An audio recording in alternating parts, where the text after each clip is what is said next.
Tax का जो paper है वो कई चीजों का मिक्सचर है बेटे। इनकम टैक्स के पेपर में आपको रूल्स के ऊपर भी वर्किंग करनी है,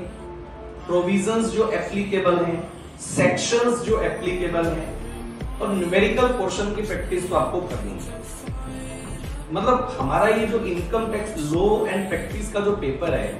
बेसिकली कहने को ये प्रैक्टिकल चैप्टर है, प्रैक्टिकल पेपर है, बट कहने को ये थियोरेटिकल भी है। इसमें प्रोविजंस भी हैं, इसमें लॉ के प्रोविजंस को आपको लेकर चलना पड़ेगा, सेक्शंस को लेकर चलना पड़ेगा और प्लस आपको इसके अंदर न्यूमेरिकल क्वेश्चंस की प्रैक्टिस तो करनी पड़ेगी। इनकम टैक्स के पेपर में मैं जो बात मानता हूं कि स्टूडेंट्स के मार्क्स रिड्यूस होने का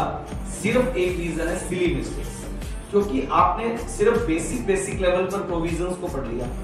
और आपने अगर मान लीजिए प्रोविजंस को पढ़ने के बाद उनकी एप्लीकेबिलिटी के ईच एंड एवरी केस को अप्लाई नहीं करके देखा तो आप समझ लो कि आपका इनकम टैक्स के पेपर में स्कोर जो है वो डाउन आता है। तो इनकम टैक्स का जो पेपर है वो सिर्फ और सिर्फ सिली मिस्टेक्स की वजह से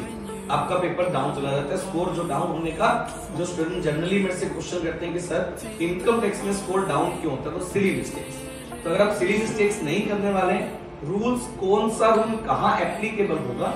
और किस केस में एप्लीकेबल होगा,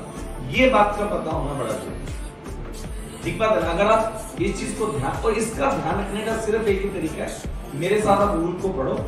और रूल को डिस्कस करने के बाद ईच एंड एवरी केस, मैंने आपको अपनी बुक में बहुत सारे केस बना के दिए, अगर ईच एंड एवरी केस आप अपनी नोटबुक में सोल्व करते हैं तो मेरा ऐसा मानना है कि जितनी भी सिली मिस्टेक्स आपके पेपर में हो सकती थी उनका सोल्यूशन हमने पहले से ही कर